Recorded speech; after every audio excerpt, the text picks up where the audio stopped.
Terima kasih buat waktu dan kesempatannya.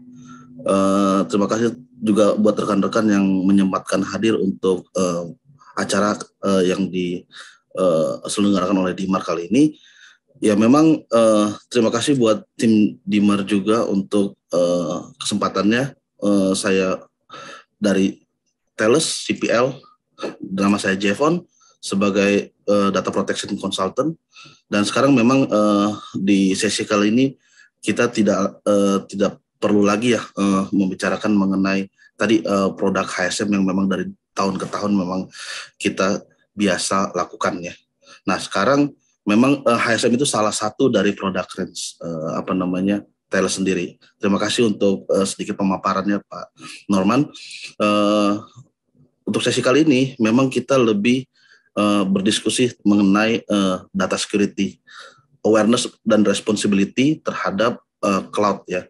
Bagaimana kita menghadapi dunia yang sudah mulai bergerak ke arah hybrid maupun multi cloud nantinya. Ya memang tantangan sekarang kita lebih data itu lebih tersebar semakin banyak kita memproses data, kita tidak bisa lagi membendung data itu berjalan di tempat yang publik. Nah, dalam hal ini memang cloud sendiri itu sangat menggiurkan artinya dari tim dari perusahaan customer manapun itu sudah mau beralih. Alasannya kenapa? Pertama dari biaya, dan kedua memang dari kecepatan juga, computing engine juga, availability juga, agility juga, dan tidak perlu repot-repot lagi memanage fisik dan macam-macam. Jadi kita bisa tahu kita tuh berjalan dengan availability yang sudah dipegang responsibility-nya oleh provider. Nah, kita bisa dilihat di sini bagaimana produk-produk dari cloud itu menyediakan berbagai hal. Jadi kita tidak perlu lagi physical, karena physical security sudah dihandle oleh provider. Ya, dan di situ ada juga computing engine-nya juga, kita bisa adjust dengan jauh lebih mudah, jauh lebih signifikan, lebih cepat, dan storage dan networknya sudah virtualisasinya juga tentunya sudah di handle oleh provider cloud itu sendiri. Nah, yang jadi masalah sebenarnya ini mengikuti dengan resikonya juga gitu ya. Karena memang dari sudut pandang security itu kita selalu berjalan mengikuti dari analisa resiko. Jadi tadi security of the cloud, apa yang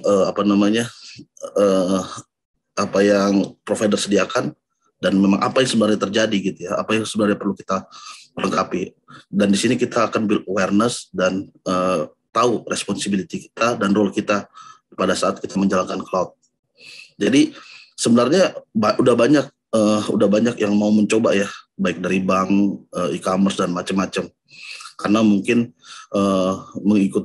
mengikuti dari regulasi yang memang ada di Indonesia atau seperti apa gitu ya.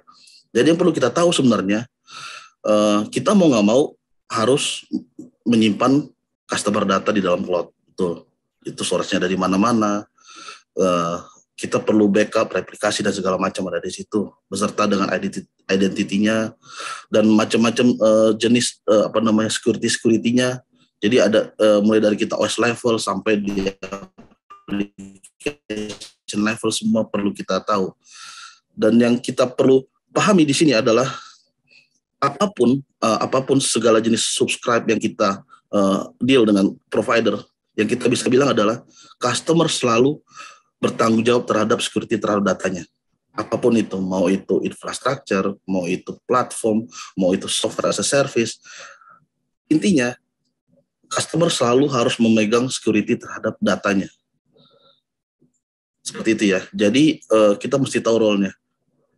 Dan tentunya dari sini kita bisa lihat dari survei yang ada, kita bisa lihat kalau 90% dari pengguna cloud itu mengolah 71% sensitif data. Artinya sangat banyak, mayoritas yang data yang diolah di dalam cloud itu data-data yang bisa dinilai sensitif. Dan yang kayak kita bisa tahu rekomendasi dari IDC, bahkan bukan berarti kalau kita punya cloud, kita punya langganan cloud, dan kita taruh datanya di situ, itu menjadi responsibility dari provider. Tadi again, security data itu ada di kita gitu ya, tetap di kita gitu ya. Jadi kira-kira seperti itu sebenarnya untuk awareness buat kita juga, karena in the end of the day, pada saat data itu kena breach, pada saat terjadi attack, data itu yang kena adalah customer, apapun yang terjadi gitu ya. Nah, concernnya apa aja sih sebenarnya gitu ya untuk pihak customer gitu ya. Jadi memang selalu ada pemikiran, selalu ada concern sih kalau misalnya kita mau mencoba untuk mulai bertransformasi. Pertama satu kaki dulu, hybrid artinya. Jadi kita berjalan on premise sekalian juga dengan cloud, karena masih ada dengan tuntutan beberapa regulasi lah atau kontrol kita yang belum bisa disamakan dengan fisik gitu ya. Mungkin di fisik kita dengan mudahnya kita memenuhi compliance, tapi bagaimana dengan cloud gitu ya? Karena tidak mudah gitu. Kita tidak bisa sembarangan datang on-site untuk memasangkan piranti keamanan kita dengan mudah di sana gitu ya. Jadi banyak yang perlu diperhatikan, dan di sini ada beberapa top concern yang bisa kita tahu. Pertama, attack dari luar, karena biar bagaimanapun cloud itu public ya. Dan kontrol selalu ditanyakan. Jadi istilahnya di situ pasti kita ngomongin soal data, organizational data yang most likely kita bakal olah di situ sebagai nantinya untuk mengolah aplikasi juga ya. Dan di situ ada concern juga bila mana kalau Pak saya tidak cukup mengenai satu cloud saja, saya butuh beberapa cloud untuk memastikan availability saya. Nah, di sini muncul lagi risk baru gitu. Karena setiap teknologi cloud itu punya yang namanya teknologi yang berbeda juga. Teknologi yang berbeda, cara ngamaninnya juga berbeda, mekanisme keamanannya pun berbeda gitu ya. Dan expertise-nya juga berbeda gitu ya. Mungkin untuk cloud produk A dan produk B belum tentu expertise-nya sama gitu ya. Karena mempunyai proprietary teknologi masing-masing. Dan selanjutnya, kalaupun mereka melakukan mekanisme itu gitu ya, mekanisme keamanan, pada saat mereka mengamankan data pasti ada kunci. Nah, kuncinya posisinya ada di mana nih? Posisinya kalau custodian bakal nanya, apakah saya mempunyai kunci itu sebagai representasi dari kontrol saya gitu? Apakah saya cuma pasrah aja di kuncinya ada di cloud? Itu yang selalu jadi masalah gitu ya. Dan yang terakhir mungkin yang paling gampang lah dari sisi manajemen atau procurement yang nggak tahu apa-apa. Yang paling gampang adalah apakah saya memenuhi requirement compliance. Biasanya itu paling dasar lah. Walaupun dia nggak tahu teknologi udah comply belum gitu ya. Jadi istilahnya sebenarnya top concernnya ada di situ gitu. Dari sini kita bisa memahami banyak hal ya. Jadi kita tahu bahwasannya itu bahkan direkomendasikan oleh beberapa seperti Cloud Security Alliance dan IDC dan macam-macam. Yang selalu kita lakukan adalah jangan pernah menyimpan data dalam keadaan clear di tempat yang publik. Dalam hal ini bisa cloud, bisa tempat yang publik ya, gitu ya. Dan di sini perlu yang namanya salah satu proteksi terhadap data itu adalah encrypt. Jadi encrypt data at rest gitu ya. Nah, nggak berhenti sampai di situ aja. Kunci yang untuk mengencrypt itu kita harus manage dengan benar. Artinya kita perlu punya key management. Karena pertama, key itu adalah data itu sendiri. Jadi ceritanya data itu dijaga oleh data gitu ya. Key itu data yang istilahnya gampang di-copy, gampang direplicate, gampang dicuri. Itu pertama. Kedua, key ini adalah representasi dari kontrol kita terhadap data yang di-secure gitu. Jadi bukti kepemilikan, bukti custodianship, bukti kalau kita sudah menjaga data itu gitu ya. Dan yang terakhir, key ini pun punya yang namanya life cycle, di mana dia itu nggak selamanya ada dan sangat tidak disarankan untuk ada selamanya gitu. Biasanya compliance pasti menyanjurkan selalu key versioning atau yang namanya key rotation dan macam-macam. Akhirnya tanpa otomatisasi itu, tanpa manage yang benar, key ini akan sulit digunakan dan akan sangat mengganggu dari nantinya implementasi keamanan kita gitu ya. Nah, yang selanjutnya yang terjadi adalah kita sudah mengencrypt, kita sudah punya kunci, Tapi sangat disarankan sekali bahwasannya key-nya itu tidak disarankan untuk disimpan di cloud, melainkan kita pegang di on-premise-nya kita apapun yang terjadi gitu ya.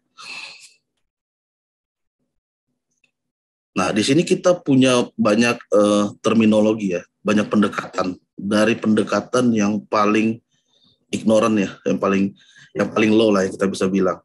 Jadi kita bisa bilang udah yang paling low, yang sudah bawaan dari cloud sendiri. Misalnya kita masuk trialnya cloud tertentu gitu ya, dan kita dikasih cloud gratis. Biasanya apa sih yang dilakukan? Nah, cloud sendiri, produk cloud yang ternama ini sendiri, mereka bilang kita punya keamanan yang memadai, betul. Mereka melakukan mekanisme keamanan natifnya mereka gitu. Nah, jadi dengan mereka menggunakan keamanan natifnya bawaan dari mereka melakukan generate terhadap key dan benar-benar di-manage oleh customer. Di sini kita punya trust yang paling rendah. Kenapa dibilang rendah? Karena kita pasrah aja gitu ya. Memang aman dibikinin key, tapi disimpan di dalam provider tadi gitu ya. Nah, selanjutnya kita mulai secara perlahan mengupgrade ya. Mengupgrade kita pilih solusi yang lebih naik ke atas lagi ya. Jadi native encryption tetap, tapi dengan isolasi terhadap tenant. Jadi setiap tenant itu punya key yang berbeda. Ya, tapi ini masih secara perlahan naik ya gitu ya. Dan mulai naik lagi, kita mulai ngomong soal BYOK. Nah, ini sedikit tadi sudah disinggung oleh Pak Norman mengenai bring your own key. Artinya apa sih bring your own key ini sebenarnya? Oke, intinya adalah key itu di-create dan di-manage oleh customer ya. Bukan lagi dengan providernya. Yang jadi masalah, key itu ada hosted di cloud gitu ya. Dia stay di cloud di dalam session tertentu gitu. Nah, bring your own key dan hold your own key ini ada hubungannya sedikit. Jadi hold your own key lebih tepatnya kita manage, create dan manage store key itu di luar dari cloud, managed by customer. Jadi kuncinya itu kita tetap mempertahankan dari native encryption-nya, bawaan dari enkripsinya, kita bikin key-nya, dan key-nya kita simpan di on-premise kita. Itu yang kita bilang hold your own key. Dan yang paling advance adalah bring your own encryption. Tadi sempat juga disinggung bring your own encryption, di mana ini jauh lebih advance karena kita tidak lagi menggunakan mekanisme bawaan dari cloud sendiri untuk mengamankan data. Di mana kita punya mekanisme enkripsi sendiri. Dengan kita membuat enkripsi sendiri, tentunya kita create key sendiri, manage key sendiri, dan store key sendiri di tempat kita. Dari situ kita bisa mengimplementasikan trust yang paling tinggi gitu ya. Jadi di sini semua bisa memungkinkan untuk dilakukan gitu ya, secara secara gradual ya, secara kita bisa tahu sudah sampai mana kita memanage key-nya gitu. Apakah kita dari pasrah aja terhadap provider sampai benar-benar bahkan kita menggunakan enkripsi kita sendiri seperti itu. Next. Nah, dari sini kita bisa tahu dari terminologi itu tahu sebenarnya, oh ternyata kita mulai aware nih terhadap bring your own key itu cukup berguna gitu ya. Untuk secara gradual kita mengamankan kuncinya gitu ya. At least kuncinya. Kita belum ngomongin mengenai mekanisme keamanannya. At least kita punya kuncinya sebagai pegangan kita gitu ya. Jadi pertama alasannya kenapa kita butuh bring your own key at least gitu ya. Pertama, yang pegang data itu ada di cloud provider gitu ya. Dan kedua, customer sendiri punya demand untuk menjaga datanya gitu. Jadi nggak boleh secara clear seperti yang dianjurkan tadi. Dan selanjutnya, cloud provider memang punya mekanisme sendiri dan dia tawarkan ke kita gitu. Saya punya keamanan nih gitu ya. Nah, tinggal masalah kuncinya ada di mana gitu ya. Nah, sekarang dengan key yang sudah ada, kita bisa kontrol key-nya gitu ya. Either kita taruh di key vault-nya, KMS-nya di dalam cloud, ataupun kita mau simpan di on-premise-nya kita. Kita akan bilang itu sebagai hold your own key nantinya. Seperti itu ya. Itu alasannya mengapa kita mulai punya awareness untuk berjalan ke bring your own key gitu ya. Nah, walaupun kita tahu bring your own key itu teknologi atau cara kita yang cukup gradually visible buat kita lakukan. Sebenarnya banyak juga challenge-nya gitu ya. Jadi pertama multiple cloud provider. Jadi belum tentu semua provider punya mekanisme keamanan sendiri gitu ya. Dan beda-beda teknologinya pun kalaupun ada gitu ya. Nah, dan yang kita bisa bilang juga resource-nya itu perlu kita high trend gitu. Istilahnya kita perlu resource yang benar-benar tahu certified mengenai spesifik produk cloud itu sendiri. Sangat banyak, baik dari API-nya, key assurance-nya, level key assurance-nya, skala bring on key-nya seperti apa, dan bagaimana kita sedemikian rupa proof terhadap auditor bahwa data yang di sana itu benar-benar aman loh gitu. Karena kita bahkan nggak tahu membuktikannya seperti apa gitu ya. Nah, ditambah kita perlu memanage life cycle terhadap key-nya. Ada juga yang pernah menawarkan bring your own key tanpa memikirkan mengenai life cycle-nya. Artinya tidak secara otomatis. Ya benar-benar dia cuma memikirkan mengenai cara membuatnya. Oke, sampai sini sangat bagus. Yang jadi masalah, key itu sendiri tadi seperti yang saya bilang, mereka punya life cycle. Nah, akan sangat painful bila life cycle-nya kita lakukan dengan manual. Contohnya pada saat kita backup, deploy, monitor, rotate, expire, kita archive sampai kita nantinya destroy. Nah, kalau misalnya kita bikin manual, bisa-bisa aja, cuma sangat sulit, sangat painful lah untuk dikerjakan. Nah, dari sini Thales punya yang namanya Cloud Key Lifecycle Management. Jadi kita membantu dari tim customer untuk memanage key-nya berdasarkan life cycle-nya, mengotomatisasi semua tugas dari key ini dari saat mulai di-create sampai nanti dihancurkan pada akhirnya gitu, di commission. Kira-kira seperti itu. Nah, yang lebih advance lagi ya tadi memang kekuatan pada saat kita menggunakan bring your own encryption, di mana ini sangat efisien buat semua jenis cloud karena kita tidak kita tidak rely on teknologi dari enkripsinya bawaan dari cloud itu sendiri gitu ya. Nah, kita punya solusi itu. Jadi dengan adanya advance teknologi ini, kita bisa kontrol itu karena kita tahu juga teknologi enkripsinya juga gitu ya. Dan kita bisa mengukur sampai mana kita memenuhi compliance-nya gitu ya. Nah, di sini kita punya centralized key management, bahkan sampai FIPS level tertentu sesuai dengan apa yang kita perlu adjust di level on-premise dan fisiknya. Dan kita punya policy yang granular ya, policy yang benar-benar multi-tenancy dan benar-benar menciptakan akses kontrol yang firm, yang rigid gitu ya.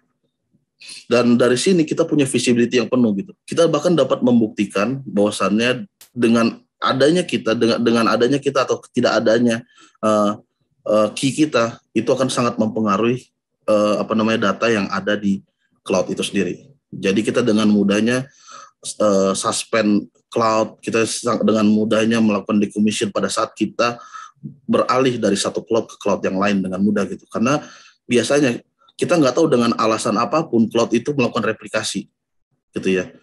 Karena mungkin alasan availability, dengan alasan replikasi, backup dan macam-macam, kita nggak tahu data kita udah di replicate entah di mana gitu. Karena kita juga nggak tahu posisinya udah di mana gitu, karena namanya juga cloud gitu ya. Nah, dari sini kita bisa tahu, kita dapat visibility dari hal itu gitu ya.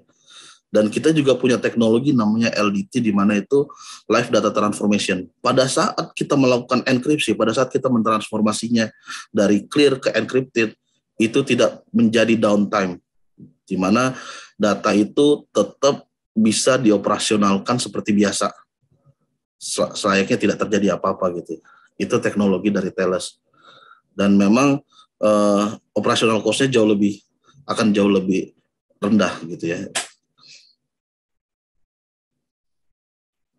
Nah, dari sini memang visi kita itu selalu melakukan simplifikasi, penyederhanaan. Memang ada yang namanya bring your own key, memang ada yang namanya bring your own encryption. Tapi seberapa rumitkah itu bisa kita implementasikan ke on premise-nya kita.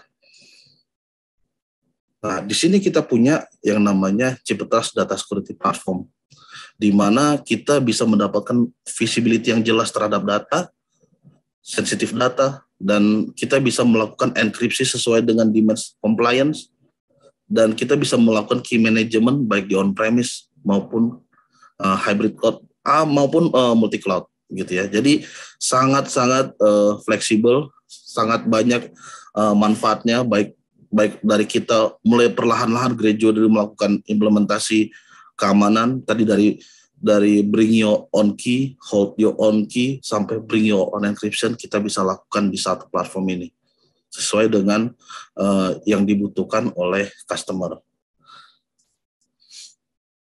Nah, dari cloud key management ini sangat memudahkan kita bila kita menghadapi multi cloud, karena tadi ya dengan cloud yang berbeda berarti teknologinya juga berbeda, expertise-nya juga berbeda, habit-nya juga berbeda, cara mereka mengamankannya juga mereka punya proprietary teknologi masing-masing.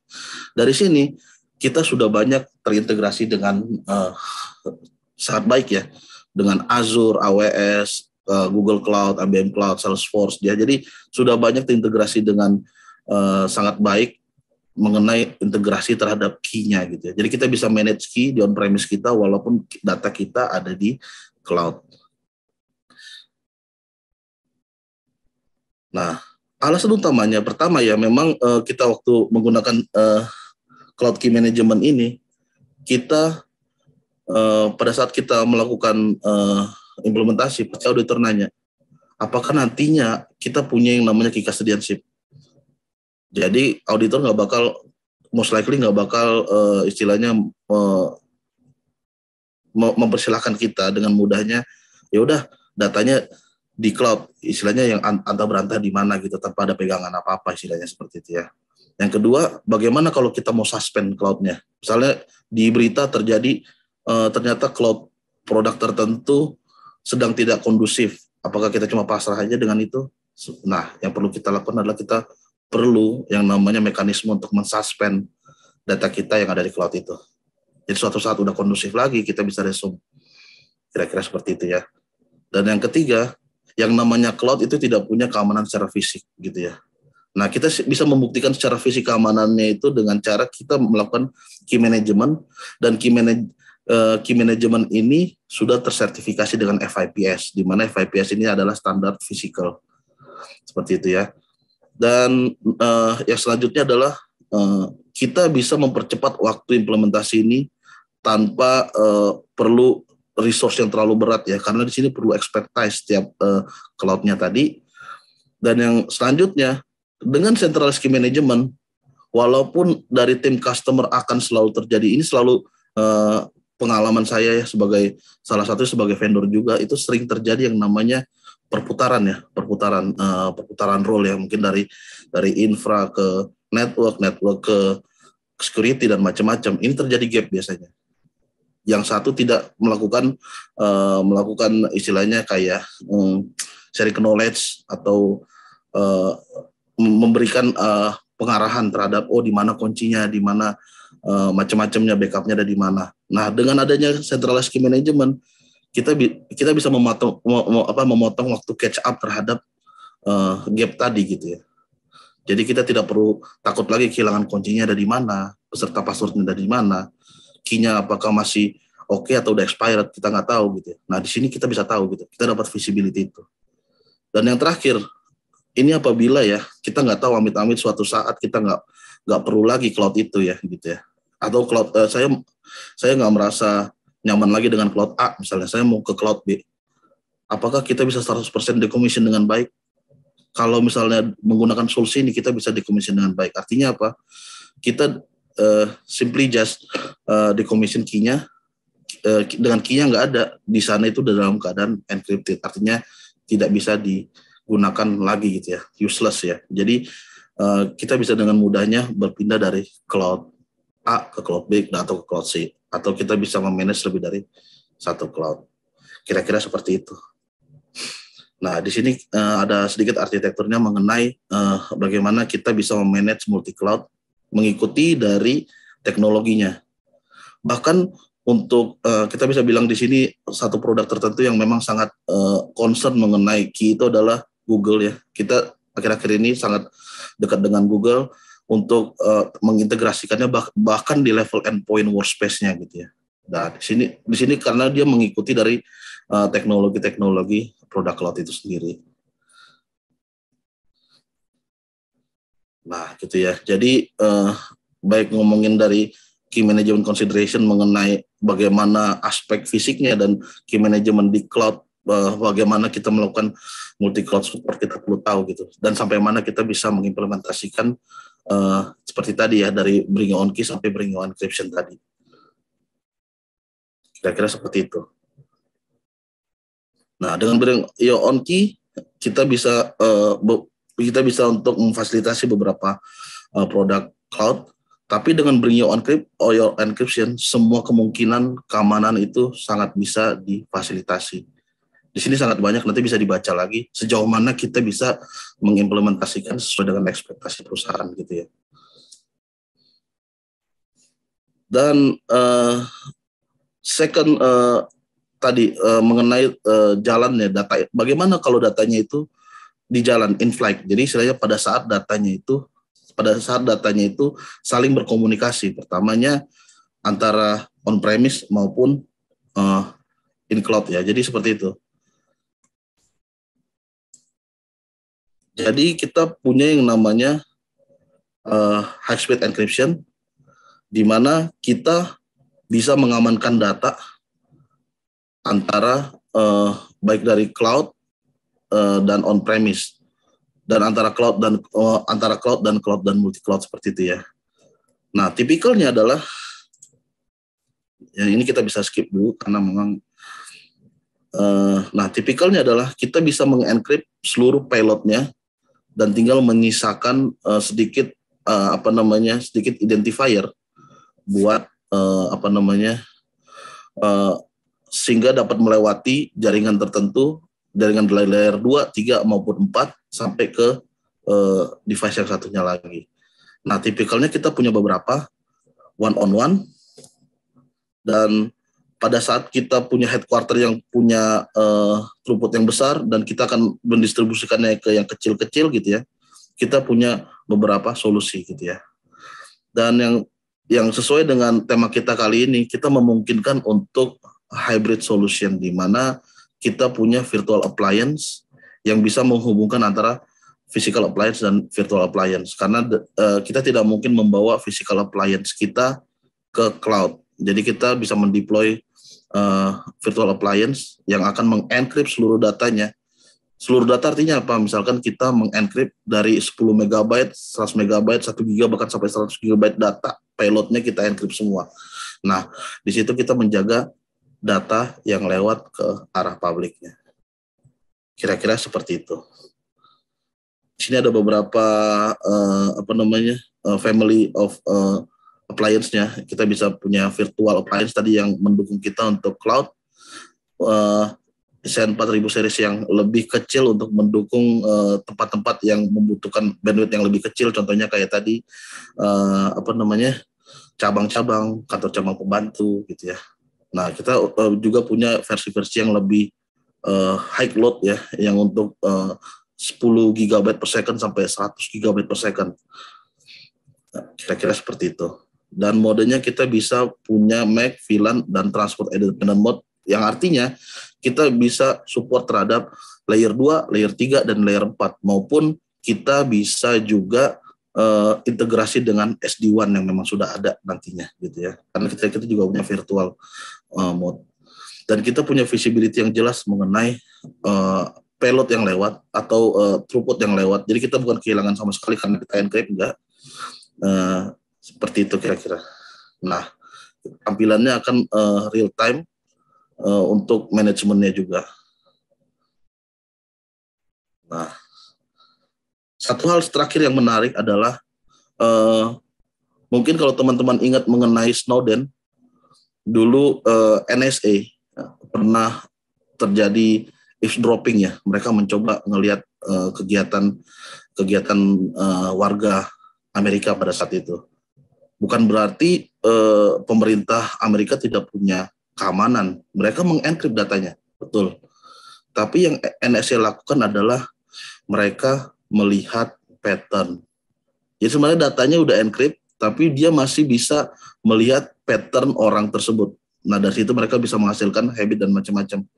Itu yang didapatkan. Belajar dari situ, sebenarnya kita punya lagi yang namanya transect, di mana data itu akan dihilangkan patternnya.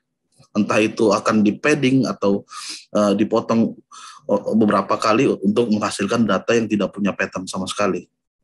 Nah, teknologi ini hanya ada di high-speed encryptor ini. Jadi data kita bukan hanya aman, bahkan tidak bisa dianalisa